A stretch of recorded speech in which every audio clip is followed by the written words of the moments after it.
तो दोस्तों आज हम बात करेंगे साउथ इंडियन मूवी दृश्यम के बारे में। इस फिल्म को साल 2013 में रिलीज़ किया गया था। इसे डायरेक्ट किया है जीतू जोसेफ ने और IMDb पर इसकी रेटिंग है 8.4। तो कहानी की शुरुआत होती है नासिक के एक पुलिस स्टेशन से, जहां अभी अभी एक पुलिस वाले का ट्रांसफ़र होता है। जैसे ही वो पुलिस स्टेशन के अंदर जाता है तो वो वहाँ साउथ के सुपरस्टार मोहनलाल उर्फ जॉर्ज कुट्टी को एक बेंच पर बैठे हुए देखता है। दोस्तों जॉर्ज को यहाँ क्यों लाया गया है वो हमें कहानी के अंत में पता चलेगा। तो कहानी यहाँ से फ्लैशबैक में जाती है, जहाँ हमें रानी केबल हाउस को दिखाया जाता है, जिसका मालिक जॉर्ज कुट्टी होता है और वो अंदर आराम से टीवी पर फिल्म देख रहा होता है। यहाँ हमें पता चलता है कि जॉर्ज को फिल्में देखना बहुत पसंद था। कहानी में यहाँ एंट्री होती है एक और कैरेक्टर मनीष की, जो जॉर्ज के केबल हाउस में नौकरी करता था, जैसे पेमेंट कलेक्शन करना, कस्टमर सर्विस, उनके कंप्लेंट्स का रिप्लाई करना इत्यादि। दोस्तों आगे हमें दिखाया जाता है कि जॉर्ज एक छोटे रेस्टोरेंट में जाता है जो उसके केबल हाउस के और पुलिस स्टेशन के पास ही था, और जॉर्ज यहाँ हर रोज़ कम से कम 2 बार चाय पीने जाता था। रेस्टोरेंट का मालिक उसे एक दंपत्ति से मिलवाता है, जो उसे बताते हैं कि उसके बेटे को सहदेव, जो एक पुलिस वाला है, उठाकर ले गया है क्योंकि उन्होंने किसी का लोन नहीं चुकाया था, और सहदेव ने लोन देने वालों से रिश्वत लेकर उनके बेटे को ज़बरदस्ती उठा लिया है। यहाँ पर जॉर्ज अपने फिल्मी नॉलेज से उन्हें जॉर्ज के जानकर के एक वकील के पास जाने को कहता है और कोर्ट में पिटीशन फाइल करने को कहता है, जिससे पुलिस वालों को उस दंपत्ति के बेटे को कहीं से भी खोजकर कोर्ट के सामने पेश करना ही होगा, और सहदेव को न चाहते हुए भी गैर कानूनी तरीके से उठाए गए उस लड़के को छोड़ना पड़ेगा। यहाँ हमें पता चलता है कि जॉर्ज को फिल्मों से काफ़ी अच्छी नॉलेज हो गई थी, जबकि वो बस चौथी पास आउट था। कहानी में आगे एंट्री होती है सब इंस्पेक्टर सहदेव की, जो एक करप्ट पुलिस वाला था। उसकी और जॉर्ज की कभी बनती नहीं थी। फिर हमें दिखाया जाता है सहदेव के सीनियर माधव सर को, जो एक ईमानदार पुलिस वाले थे। तो दोस्तों उसके बाद दिखाया जाता है कि जॉर्ज अपने घर जाता है, जहाँ उसकी बड़ी बेटी अंजू, वाइफ रानी और छोटी बेटी अनु को दिखाया जाता है। ये परिवार एक मिडिल क्लास परिवार था, जिसमें जॉर्ज फिजूल खर्च करना बिल्कुल भी पसंद नहीं करता था। यहाँ हमें दिखाया जाता है कि जॉर्ज की बड़ी बेटी अंजू जॉर्ज से स्कूल की तरफ से किसी कैंप में जाने की फ़ीस मांगती है, और जॉर्ज को ना चाहते हुए भी उसे पैसे देने पड़ते हैं। फिल्म में आगे दिखाया जाता है कि जॉर्ज के पास एक आउट हाउस भी था, जिसकी मरम्मत के लिए वो सोमू कॉन्ट्रैक्टर से बात कर रहा था। सोमू जॉर्ज को कहता है कि कुछ दिनों में पुलिस स्टेशन की मरम्मत का काम भी स्टार्ट हो जाएगा, क्योंकि उसने पुलिस स्टेशन की मरम्मत का काम भी लिया है, और उसके साथ ही वो जॉर्ज के आउट हाउस की मरम्मत भी कर देगा। कहानी में अब एंट्री होती है वरुण की, जो जॉर्ज की बड़ी बेटी अंजू को अपने मोबाइल में अंजू के कुछ पिक दिखाकर ब्लैकमेल करता है, और रात को 11 बजे अंजू के घर के पीछे वाले आउट हाउस में आने को कहता है। अंजू बहुत डर जाती है और वो रात में आउट हाउस में जाती है। वरुण उसको सेक्सुअली अब्यूज़ करना चाहता था, मगर तभी अंजू की माँ आ जाती है, क्योंकि अंजू ने उसको सब कुछ पहले से ही बता दिया था। वो वरुण से मोबाइल छीनने की कोशिश करती है, पर वो ऐसा नहीं कर पाती। जब वरुण अंजू की माँ को धमकी दे रहा था, तभी अंजू एक डंडे से मोबाइल को मारने की कोशिश करती है, मगर डंडा गलती से वरुण को लग जाता है। अंजू मोबाइल को तोड़ देती है, मगर इस हादसे में वरुण की मौत हो जाती है। अंजू और उसकी मॉम बहुत डर जाते हैं और वरुण को बोरी में बंद कर अपने घर के बाहर दफना देते हैं। हमें दिखाया जाता है कि उन्हें ऐसा करते हुए अंजू की छोटी बहन अनु देख लेती है।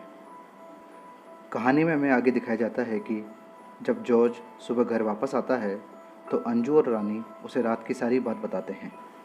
अंजू जॉर्ज को वरुण की कार की कीज देती है, और रानी और अंजू उसे वहाँ ले जाते हैं जहाँ वरुण की मौत हुई थी। जॉर्ज को वहाँ वरुण के मोबाइल की सिम मिलती है, जो उसके फ़ोन के टूटने से शायद गिर गई होगी, जिससे जॉर्ज को अपनी फिल्मी नॉलेज से समझ आ जाता है कि सिम के कारण पुलिस वरुण की लोकेशन को जल्द ही ट्रैक कर लेगी। जॉर्ज उस सिम को लेकर वरुण की गाड़ी के पास जाता है और उसे ओपन करता है, जिसके सेंटर लॉक से गाड़ी बजने लगती है। और इसी बीच सहदेव, जो पास ही के घर पासपोर्ट इंक्वायरी के लिए आया हुआ था, जॉर्ज को गाड़ी में बैठते हुए देख लेता है। वो गाड़ी पीले कलर की थी और जो सहदेव के सामने से गुजर जाती है। कहानी में आगे एंट्री होती है IPS गीता प्रभाकर की और उनके पति एस प्रभाकर की, जो वरुण के माता पिता थे।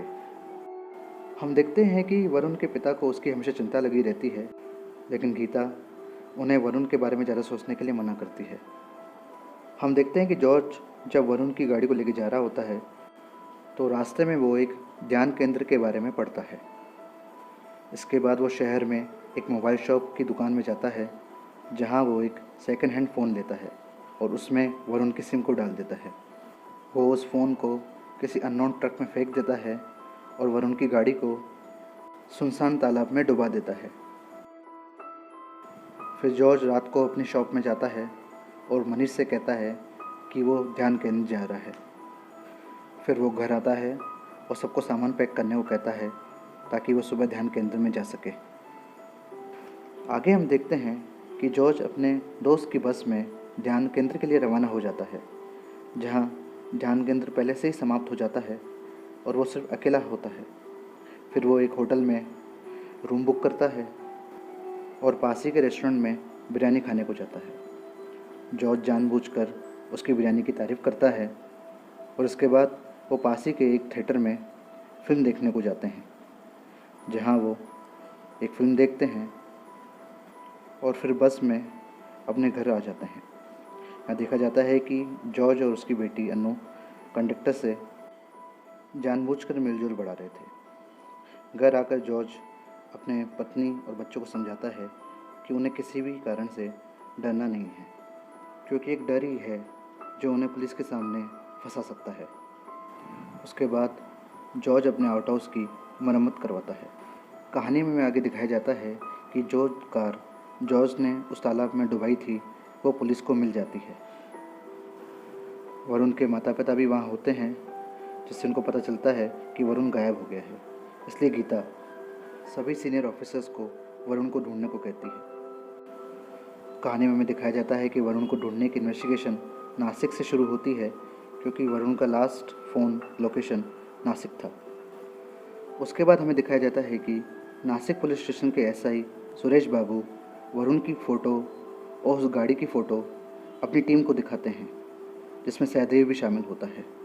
गाड़ी को देखकर सहदेव का शक जॉर्ज की तरफ जाता है, क्योंकि वो वैसे ही पीले रंग की गाड़ी थी जैसा जॉर्ज लेके गया था। ये बात वो माधव सर को बताता है, लेकिन माधव सर उसका विश्वास नहीं करते। इसलिए सहदेव एसआई सुरेश बाबू को इसके बारे में बताता है और उसी के घर ले चलता है जहां वो उस दिन पासपोर्ट इंक्वायरी के लिए गया था। लेकिन वो लोग कहते हैं कि वो 100% श्योर नहीं है कि वो जॉर्ज ही था। पुलिस अब इन्वेस्टिगेशन करते हुए अंजू के स्कूल पहुंच जाती है, लेकिन जॉर्ज ने पहले ही अंजू को समझाया था कि वो किसी भी बात से डरे नहीं और हर बात का सीधा सीधा जवाब दे। पुलिस उससे वरुण के बारे में पूछती है और वो हर सवाल का बिल्कुल सीधा जवाब देती है कि वो वरुण से कैंप के बाद कभी मिली ही नहीं थी। यहाँ पुलिस अब जॉर्ज के घर जाती है और उससे वरुण के बारे में पूछती है, लेकिन जॉर्ज भी यही कहता है कि उसने वरुण को कभी देखा ही नहीं। और 2 अगस्त शनिवार को वो एक ध्यान केंद्र में गया था, जिसके बिल वो उसको दिखाता है। लेकिन हम व्यूअर्स ये जानते हैं वो 2 अगस्त शनिवार को नहीं, बल्कि 3 अगस्त रविवार को ध्यान केंद्र में गया था। ऐसा ही सुरेश अब सहदेव का विश्वास नहीं करते, लेकिन सहदेव अभी भी श्योर था कि उसने जॉर्ज को देखा, और ये बात वो गीता और एस प्रभाकर को बताता है, जिससे गीता जॉर्ज की फैमिली को जनरल इंक्वायरी के लिए बुलाती है, जहां वो देखते हैं कि जॉर्ज की फैमिली हर सवाल का बिल्कुल सीधा और बिना डरे हुए जवाब देते हैं, जिसे वो टीवी स्क्रीन पर देख रहे होते हैं। इसके बाद वो हर उस बंदे से इंक्वायरी करते हैं जिनसे जॉर्ज मिलता रहता है, या फिर 2 अगस्त को जिनसे जॉर्ज मिला था। यहाँ पे हर कोई यही बताता है कि 2 अगस्त को जॉर्ज नासिक में था ही नहीं, वो एक ध्यान केंद्र में गया था। उसके बाद उसने एक रूम बुक किया, एक रेस्टोरेंट में बिरयानी खाई, उसकी तारीफ़ भी की, और उसके बाद वो एक थिएटर में मूवी देखने गया था।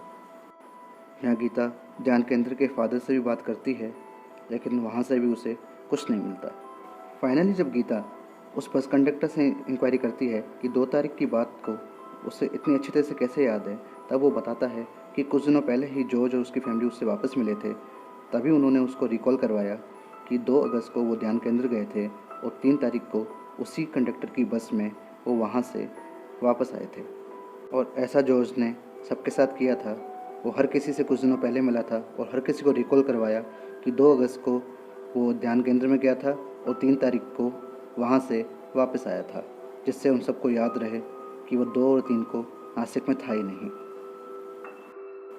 और रेस्टोरेंट में सबको ध्यान केंद्र के वचनों के बारे में बताता है, जो वचन उसने वहाँ से खरीदी हुई एक सीडी से लिए थे। लेकिन गीता अब जॉर्ज के इस मास्टरमाइंड प्लान को समझ जाती है और वो दूसरे ऑफिसर्स को समझाती है कि कैसे जॉर्ज ने ये सब किया होगा। उसने एक दूसरा मोबाइल लिया होगा, उसमें वरुण की सिम डाली होगी और उसे कहीं फेंक दिया होगा। उसके बाद रेस्टोरेंट से 4 झूठे बिल, 4 मूवी टिकट लिए होंगे और हर बिल को जो 2 तारीख के थे उसने अकेले ही लिए और उसको संभाल के रखे। और ध्यान केंद्र में मिली सीडी से अपने घर वालों को फादर के दिए हुए वचनों को सुनाया होगा और कैसे उस कंडक्टर से 4 बस टिकट ली होंगी। गीता ये सब समझ जाती है, इसलिए वो जॉर्ज की फैमिली को वापस इंक्वायरी के लिए बुलाती है। पुलिस जॉर्ज और उसकी फैमिली को वापस लेने के लिए आते हैं। आगे में दिखाया जाता है कि जॉर्ज का साला मीडिया को फ़ोन कर देता है। पुलिस स्टेशन में जॉर्ज को बहुत मारा जाता है, उसकी फैमिली को भी काफ़ी इंटरोगेट किया जाता है, उसने भी बहुत मारा जाता है और वरुण के बारे में पूछा जाता है, लेकिन कोई भी वरुण के बारे में नहीं बताता। यही कहता है कि वो वरुण से कभी मिले ही नहीं। इसके बाद वरुण का दोस्त गीता और एस प्रभाकर को बताता है कि कैसे वरुण ने जॉर्ज की बेटी अंजू की बाथरूम में क्लिप ली थी और उसका वो मिसयूज़ करना चाहता था। इससे गीता को शक हो जाता है कि जॉर्ज ने ही कुछ किया होगा, इसलिए वो फिर जॉर्ज को मारते हैं और उसकी फैमिली को बहुत इंटरोगेट करते हैं, लेकिन कोई भी ये बताने को तैयार नहीं कि वरुण कहाँ पर है। फाइनली जब सहदेव जॉर्ज और उसकी फैमिली को बहुत बुरी तरह मारता है तो अनु बहुत डर जाती है। अनु छोटी होती है, इसलिए वो बहुत डर जाती है और सहदेव इसका फ़ायदा उठाता है। वो अनु को भी मारता है और फाइनली अनु उन्हें सब बताने को तैयार हो जाती है। सीन अब जॉर्ज के घर की तरफ शिफ्ट होता है, जहाँ बहुत ही मीडिया है और जॉर्ज की पूरी फैमिली वहाँ पर है, लेकिन उन्हें अंदर नहीं जाने जा रहा। वहाँ पे सब लोग बताते हैं कि सहदेव की जॉर्ज से कभी बनती नहीं है, जहाँ में दिखाया जाता है कि जॉर्ज के आंगन में जो लाश गड़ी थी वो वरुण की नहीं बल्कि एक जानवर की थी। और ये देखकर गीता हैरान हो जाती है और जॉर्ज सारी मीडिया को ये बताता है कि उन्हें फंसाया जा रहा है, उसकी बेटी को बहुत मारा है और सब लोग फिर इससे भड़क कर सहदेव को बहुत मारते हैं क्योंकि उसने छोटी बच्ची को मारा था। फिल्म के अंत में हमें दिखाया जाता है कि सहदेव को सस्पेंड कर दिया जाता है और गीता अपनी पोस्ट से इस्तीफा दे देती है। ये बात जब रानी जॉर्ज को बताती है तभी एक कांस्टेबल आता है और जॉर्ज को गीता और एस प्रभाकर से मिलने के लिए कहता है, जिसके लिए जॉर्ज मान जाता है। फिल्म के एंडिंग सीन में जॉर्ज गीता और एस प्रभाकर से मिलता है, जहां एस प्रभाकर और गीता जॉर्ज से उसके बेटे वरुण के बारे में पूछते हैं, लेकिन जॉर्ज उन्हें सिर्फ इतना सा कहता है कि एक दिन हमारे घर एक बिन बुलाया मेहमान आ जाता है जो हमारी खुशियों को तहस नहस करना चाहता है। हम उससे भीख मांगते हैं, रिक्वेस्ट करते हैं, लेकिन वो नहीं मानता। फाइनली हादसा होता है और वो मेहमान ऐसी दुनिया में चला जाता है जहाँ से वो कभी वापस नहीं आ सकता। गीता और एस प्रभाकर समझ जाते हैं कि वरुण अब इस दुनिया में नहीं है।